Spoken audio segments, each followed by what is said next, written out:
Hello friends, welcome to my safety training centre.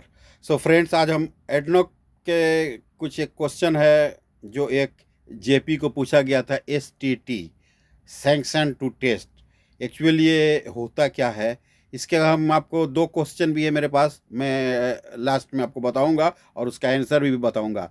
सो सबसे पहले हम जान लेते हैं कि ये एसटीटी जो सैंक्शन टू टेस्ट ये होता क्या है।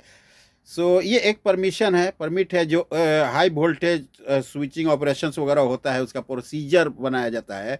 और इसमें ये अलाउ करता है कि टेस्टिंग जो करते हैं हम इलेक्ट्रिकल अपैरेटस, वो कब करते हैं, जब भी वो लाइव करना है या लाइव होने के थोड़ा पहले। ये याद रहे कि ये चीज़ ये एक जस्ट एक प्रोसीजर है, और एडनॉक के हवाले से मैं आपको डिटेल्स बताऊंगा। तो आप लोग, उम्मीद है कि ये वीडियो पसंद आए तो कोशिश करें कि अपने फ्रेंड्स के साथ भी शेयर करें कि ये क्या है, कि ये इक्विपमेंट है, उसका correctly the person has to know. ये चीज़ें हैं जो हमें टेस्टिंग के लिए करना है बिफोर, जब भी हम लाइव करना है उसके पहले। एडनॉक के बारे में हम जान लेते हैं कि सबसे पहले हम क्या यहाँ पे जानेंगे कि what is sanction to test and how to use for isolation as per ADNOC WMS work management system है। तो कोई भी हम जब भी काम करते हैं तो ये कब चाहिए, बिफोर वर्क कंप्लीशन और ड्यूरिंग वर्क फॉर रिमूवल और बाईपास। कोई हम चीज़ जब उसको निकालना है, बाईपास करना है, उसके लिए हमें चाहिए काम के पहले जो, या काम के दरमियान, काम होने के बाद कोई इसका मतलब नहीं है। ये एक ऐसा एलिमेंट्स है जो कंफर्म करता है कि आपका वर्क कंप्लीट हो चुका है करेक्ट तरीके से, जो एडनॉक की रिक्वायरमेंट है उसके हिसाब से। एग्जांपल, किसी भी जो टेम्पोरेरी चीज़ है उसको हमें फंक्शन में लाना है। जो पावर सप्लाई है, जैसे फैन मोटर है, ये करेक्ट सेटिंग है कि नहीं, करेक्ट फिट हुआ है कि नहीं, इसका रोटेशन सही है कि नहीं, इसके जो हम ओवर स्पीड तो नहीं हो रहा है टेस्टिंग करने के बाद, इसका ट्रिप फंक्शन काम कर रहा है कि नहीं, जो स्टीम टरबाइन में होता है। तो ये चीज़ों के लिए हम लोग यूज़ करते हैं सैंक्शन टू टेस्ट, STT।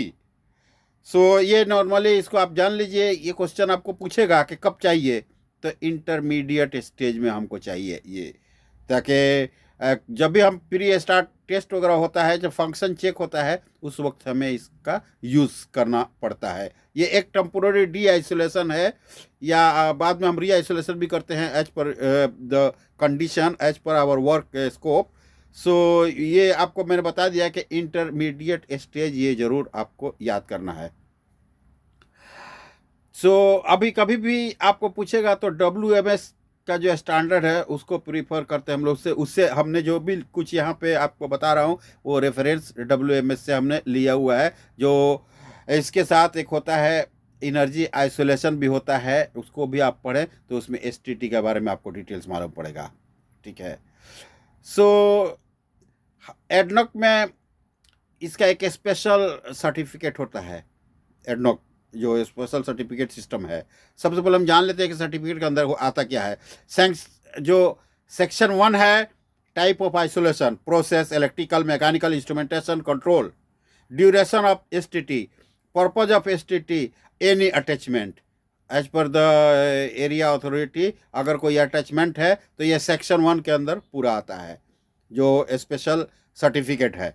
अब सेक्शन 2 में क्या आता है कि approval clearance by area authority, वो वहाँ पे अपना अप्रूव करेगा। Section 3 D isolation by isolating operator, ISO जिसे हम लोग बोलते हैं एडनॉक के अंदर, तो उसके तरफ से, जैसे कि process, electrical, mechanical, instrument and control, ये चीज़ें, इन चीज़ों से हमें डी आइसोलेशन जो है वो आइसोलेशन ऑपरेटर के जरिए होना चाहिए। ये सेक्शन 3 में आता है, याद रखना है। सेक्शन 4 में जॉब परफॉर्मर का रोल है इसके अंदर। वो क्या है, कंफर्म करेगा कि जो टेस्ट कंप्लीशन है वो कंफर्म है कि नहीं, वो JP के जरिए, जॉब परफॉर्मर के जरिए। ये सेक्शन 4 में आता है।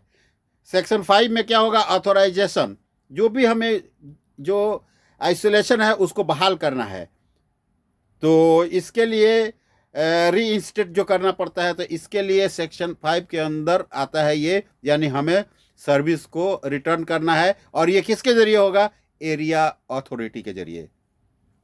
Section 6 isolation by isolating operator, जो मैंने आईएसओ बताया, सेक्शन 6 में आइसोलेशन का जो हुआ है आइसोलेशन, वो प्रोसेस का है, इलेक्ट्रिकल का है, मैकेनिकल का है, इंस्ट्रूमेंट का है, कंट्रोल का है। इसमें से कोई भी डिपार्टमेंट से आईएसओ होगा वो उसको साइन करेगा, क्लियर करेगा।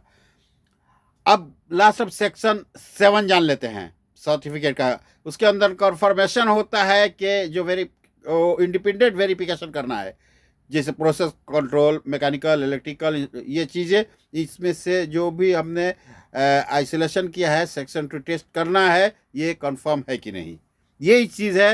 आपको अब जो एडनॉक में क्वेश्चन 2 पूछा गया है, वो क्वेश्चन मैं आपको बताता हूँ। Question number 1, to conduct a section 2 test STT, which of the following are true.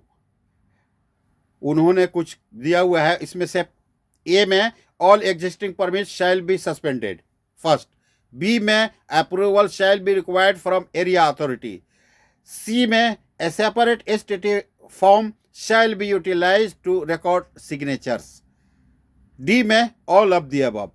तो ये क्वेश्चन है, और ये क्वेश्चन आपको मैंने जो फ्रंट है उसमें आपको मिलेगा आंसर, लेकिन इसका आंसर है ऑल ऑफ दी अबव, ये सब चीज रिक्वायर्ड है।